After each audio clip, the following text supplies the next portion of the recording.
Welcome to this week's Local Matters. I'm Elizabeth. Let's get started.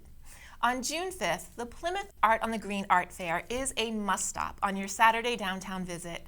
Members of our incredible community of local artists will be showcasing their work in a variety of mediums, including painting, sculpture, ceramics, and more. In addition to the incredible artwork available to bring home with you, you'll be able to interact with artists through booth chats and demonstrations. This event will run from 11 a.m. to 4 p.m. and is sponsored by Art, Celebrate Greater Plymouth, and the Plymouth Area Chamber of Commerce. To learn more, visit the event Facebook page. Navigating ways to interact with and help someone you care about who suffers from drug addiction is challenging, and the Be in the Know Annual Youth Conference for grades 8 through 12 aims to empower youth to have a voice in creating change around substance abuse in their community. It's happening virtually on June 3rd, and Julie invited Kelly Maycomer, Program Coordinator for Plymouth Youth Development Collaborative, and Caitlin McSweeney, Coordinator for Plymouth Area Prevention Collaborative, on to talk about it. Caitlin and Kelly, welcome. Thank you so much for being here. Caitlin, will you just explain what you both do in the organizations that you work for? Absolutely. So my name is Caitlin McSweeney. I'm a prevention coordinator funded through High Point Treatment Center to work with the coalitions as a part of the Plymouth Area Prevention Collaborative, mainly focused on youth substance misuse on marijuana, alcohol. And I work with Kelly in Plymouth for the Plymouth Youth Development Collaborative. So we work together in the community of Plymouth under the Drug Free Communities Grant. Okay, under the Drug Free Communities Grant, which is great. So, Kelly, talk a little bit about the virtual youth conference that is coming up and what it entails and what the objective is, who's participating. Go. Yeah, definitely. So High Point Prevention Services is hosting the 4th annual youth conference. We're really proud of it. It's a locally created conference that has a lot of youth participating in it. So on June 3rd, from 8:30 to noon, we're going to host it virtually. The first 2 years, we were able to host the conference at Stonehill College and then at BSU. Last year in March, we made a quick decision to turn it over to a virtual conference because of COVID. And this year, just with the regulations being a little unsure when our planning process started, we went virtual again for this year. So next year, we hope to have an in-person live youth conference, but this year it will happen online. 8th through 12th grade students are encouraged to attend. The main goal of the conference is to get kids talking to kids about what they're doing in their local communities around substance use prevention. But we like to mix in topics around mental health and around advocacy. Something that we're excited for is our keynote speaker. So her name is Dr. Vanessa Hintz. She's a licensed clinical psychologist, and she's going to talk about advocacy, social justice, coping skills, and substance use. So kids that are listening in will have a chance to ask questions and, really kind of speak towards some subjects that are sometimes hard to talk about. Now, you said that it's going to be mostly students grades 8 through 12, and it's 15 different school communities all over the Plymouth County area. How are students identified as those who should or will participate in this program? Yeah, so I can take that. So students are able to participate and are identified through various, school leaders. We have youth groups and clubs that we are a part of through our coalition work. So those advisors help us, guidance counselors, school administration and leadership, really anyone who has a pulse on students in those grades are who we look to help us identify students. And we also have had youth involved in planning the conference, so they're also marketing it in their own schools and telling people about the conference. So really anyone who's interested in any of these topics can attend, and especially this year, tying in mental health and advocacy and justice, we really want to make sure that anyone who wants to participate is able to, and they can just register through Zoom to join our conference this year. I always wondered about this type of get-together with the younger people, how much they feel free to be able to really express. I mean, how much of this is kind of private information, or how much of this is scary to talk about, and how do you overcome that so that they understand that it's never punitive and it's always just to help? How do you address that? Ooh, so it's always a difficult topic. We find that in general, youth are a lot more open than you think they would be when you give them a safe platform to talk about these things. But you're right, it always has to be really intentional that, this space is set up in a way that they feel safe, ground rules are set. But mostly, I think that when one young person starts sharing about their experience, or when a speaker shares about their experience, it lightens that feeling of not being able to share. And you almost see like a ripple effect of kids sharing one after another, just because they feel like they can do that now that someone else has kind of started that ball rolling. As facilitators, that must make you feel so wonderful to see that happen. Now, what other organizations within towns or cities or the community in general also can play into this type of event? I know your two organizations are getting together to do it, and you said High Point is also. Are there DARE programs anymore? Are there other things like that that also play into this? Yeah, so I can take that. We work with the Students Against Destructive Decisions clubs, which have since changed names and reformatted school to school. So those are our main student clubs that we work with. We also, have a lot of partners in various ways that participate, whether that's donating time or various monetary donations to help support the conference. Those are the types of partners and things that we work with, and we're always promoting our events within our coalition partnerships as well. Now, what about the final outcomes? So after this is over and all is said and done, how do I know as a person who's interested in this what you garnered from this entire event? Yes, that's another awesome question, and I think there's lots of different ways to answer it. But mostly, we gauge success off of conversations like this even happening at all. We find within the community that there's very rare opportunities for kids to get together and talk about substance use prevention, or talk about things that are related to that topic. And public schools do a great job in their health classes, and get the opportunity out there, but sometimes there's not enough time to get in all the topics at hand. So we gauge success really by one, just qualitative feedback from kids, but also a post survey goes out after, so we can gauge some understanding, get some feedback, and really understand what was helpful about the conference and maybe what we could do better the next year. And I think the great part about it is that from year to year, we've ebbed and flowed and made changes based on that youth feedback. So yeah, that's really our goal, is to not so much do what we want to do as adults, but more so what the young people want to see and hear and what they need in that year. So because of COVID, this conference will be focused a lot around healing, growing, helping, and just a lot of, conversation around how we're going to get back into the swing of things and make that transition. Because it's been hard for young people, it's been hard for adults for sure, but it's also been hard for our youth. Yeah, it's been super hard this year. And the last thing I want to ask both of you before we close this interview, and this has been great, is the youth have missed out on an awful lot this year. What they've gone through, like you said, adults, we have a different perspective. We can draw on a lot of history and things that we've been through in our past where maybe the younger people can't. And I always wonder is how concerning is the level of substance abuse, how much it may have increased that we don't even know about, because of the fact that the kids this year haven't had the guardrails or the points of contact that they generally have in their lives when they're moving in and out of places and schools and coaches and teams and things that they do. They haven't had as many eyes maybe on them this year. Do you think that has affected how many kids might have fallen into this substance abuse, or maybe even be tempted to have it because of what they've been through in the last year? And why don't we start with Caitlin? Yeah, I can definitely say that in general, we know that, substance use has been in the rise during the pandemic, no matter how old you are, no matter your age. People have really been affected in all ways through the pandemic, and, all these increased stress factors and things might be tempting or leading people to use substances. We're very aware of that.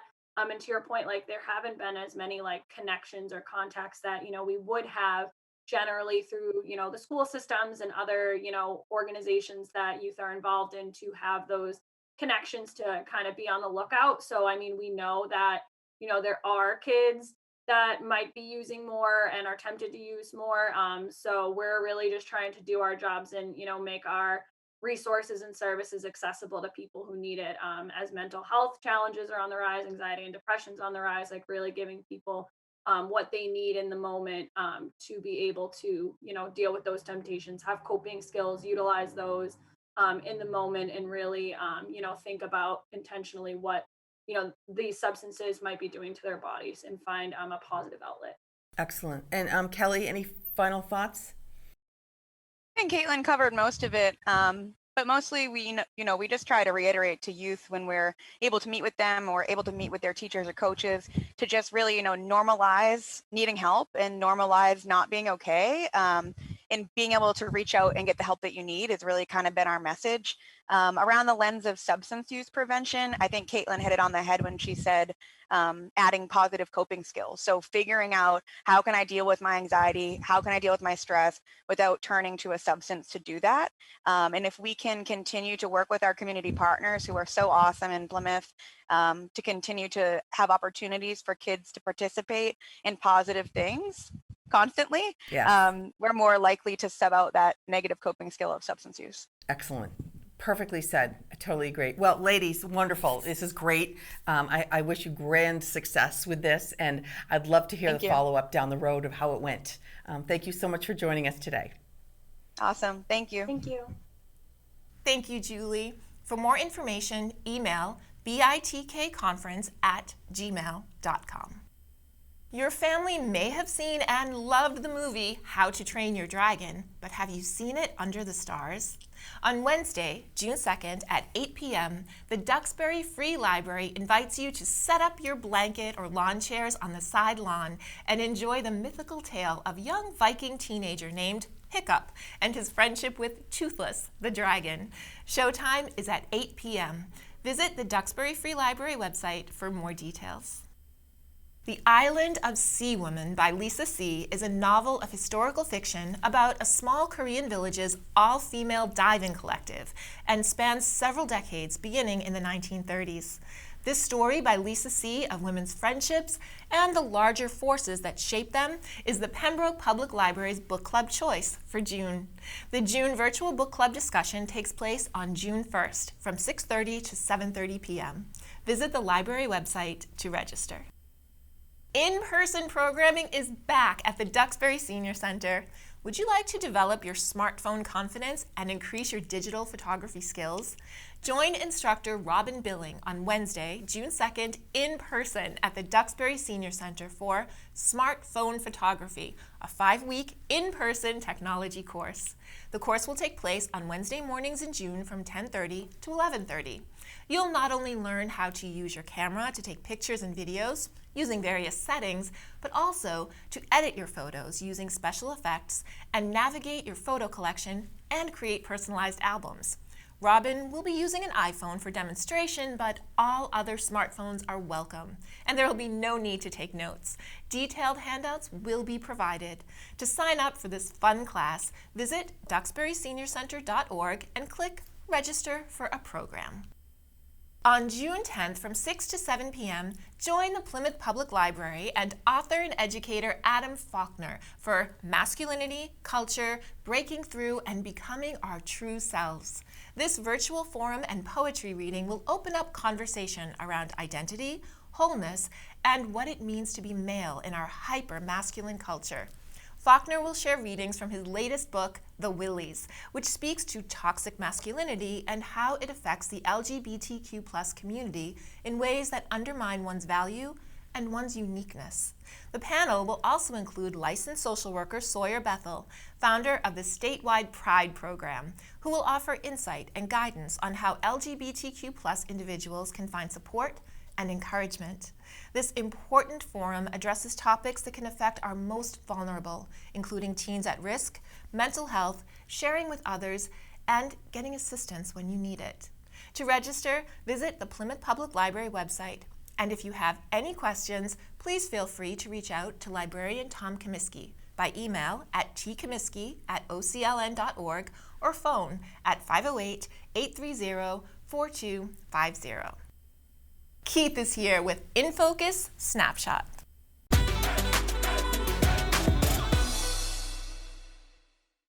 Hi, I'm Keith Hughes, and welcome to InFocus Snapshot, where we take a look at the stories from the state and our communities that you may have missed. The town of Plymouth has created a climate, energy, and environmental task force, an initiative designed to help residents collaborate with town government on projects impacting the environment.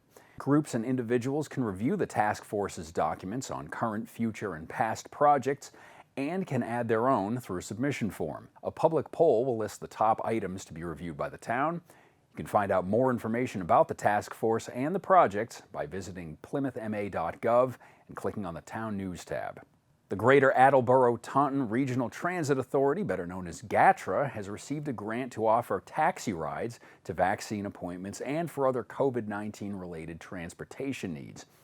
GATRA serves 28 communities in Massachusetts and has a dial-a-ride service for people with disabilities and for seniors, with the goal of improving their quality of life through transportation independence. For more information, you can contact them by phone or email. The U.S. Small Business Administration has announced the Restaurant Revitalization Fund will now be accepting applicants. The fund was created through the American Rescue Plan Act, signed into law earlier this year, for the purpose of providing emergency assistance to eligible bars, restaurants, and other qualifying businesses impacted by COVID-19. This grant will provide relief to restaurants with funding equal to their pandemic-related revenue loss up to $10 million per business, with a limit of $5 million per physical location.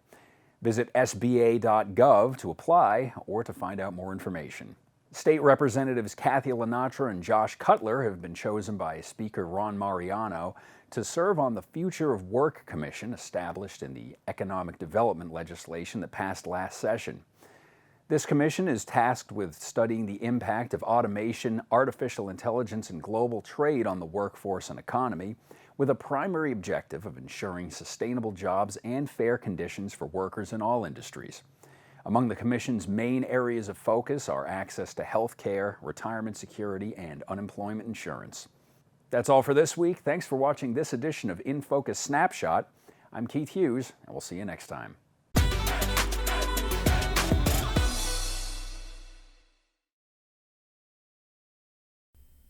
In 2019, an art exhibit depicting the villages and neighborhoods of Plymouth and beyond turned the walls of Plymouth Town Hall into a beautiful gallery, and the Town Hall Art and History Collections Task Force is excited to announce the next public art exhibit planned for Town Hall. The theme this year is Natural Plymouth, exploring our great outdoors, and the town invites local artists of all ages to submit two-dimensional artwork representing the plants, animals, paths, ponds, and preserves that are the setting for our beautiful town. The public opening and reception for the exhibit will be on July 22nd, and the deadline for submissions is July 8th. For more information, visit Town News at www.plymouth-ma.gov. Next, with her original work, Plymouth poet Miriam O'Neal. Hi, I'm Miriam O'Neal, and I live here in Plymouth. And I'd like to share 4 poems with you today about the natural world, about wildness, about innocence and loss. The first one is called Ponies. They trot through an open space in the split rail fence and up the yard, once around a radiant scarlet quince. Bo, the lab mutt, scrambles to keep up. Sun, sheen, lights, everything. On the radio, a mother speaks about her son's best friend, a turret gunner burned to death when his tank was hit. Voice cracking, she says. They call it a jack-in-the-box. And later, we want our children to come home and live their lives in joy.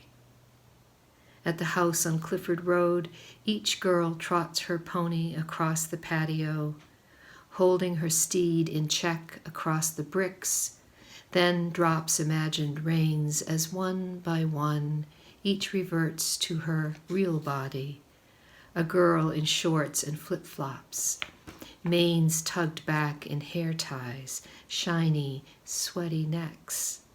The oldest girl picks up her little sister, while Beau lowers his old body to the grass. Then I'm past them, crossing Shingle Brook, but still seeing the pony's haunches curved in their steady trot, the little girl arms perfect form as they held their reins, elbows close, managing the bit so deftly the pretend horses don't know they're being guided straight to grandmother's door. I've seen that form in combat footage. The gunner in his turret, elbows tight against his ribs, as he swings the gun to face his target, the gun, like a good pony, following his tug. But how will he find peace after this? The mother asks about her own son. I stare at the radio, then at the little river I am crossing. In the rearview mirror, I see the girls flop on the grass, golden Jerusalem artichokes towering above their heads, how the smallest pony leads against a bigger sister's chest, at rest in lengthening shadows.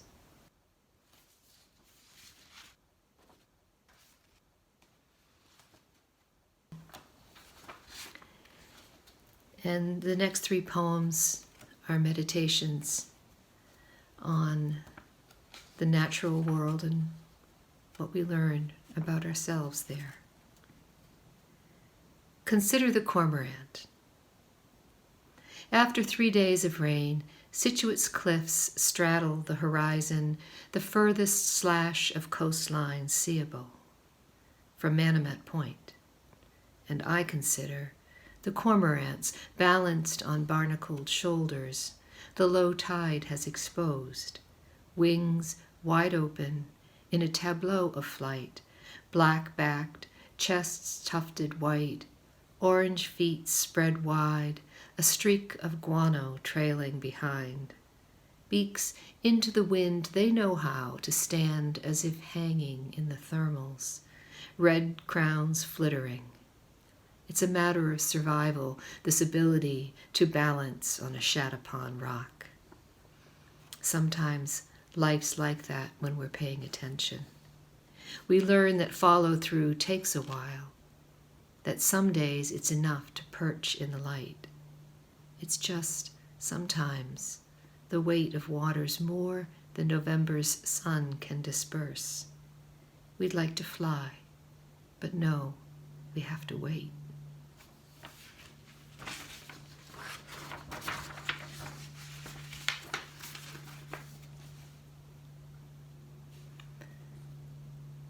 Consider the ox.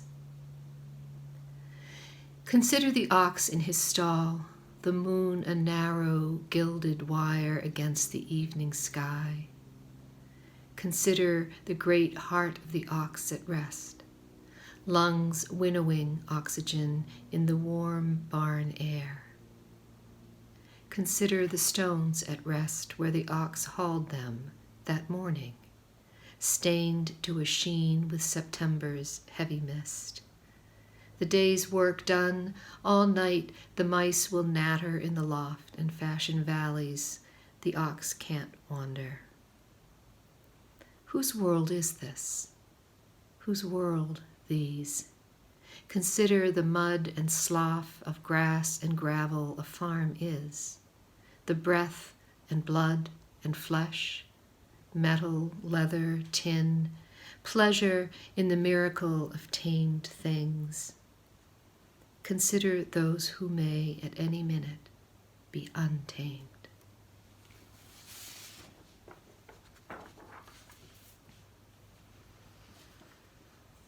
And this last poem mentions Schoolhouse Field, which is the big field on the curve on Clifford Road.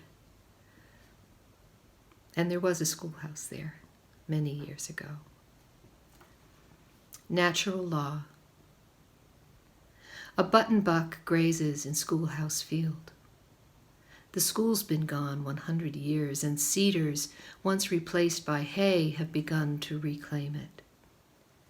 The wild hops in the woods are yellow now, and purple asters frosted brown from early snow. Night spreads its cloak, and the buck fades to black. We turn for home as rain begins, carry the deer, the dark, the cloud-crowded sky with us into the kitchen where lamplight shines in the water dish and the pilot on the oven clicks. We leave a trail of mottled, rotting leaves from boot and paw, a bit of wildness. This is how we live now. These are the rules. Walk awake. Be kind. We are only here for so long. Thanks for listening. Have a really good day. For more of Miriam's work, visit MiriamO'Neal.com. Thank you so much, Miriam, and thank you for staying with us for this episode of Local Matters. From all of us at PAC TV, have a happy and safe week. We'll see you next time.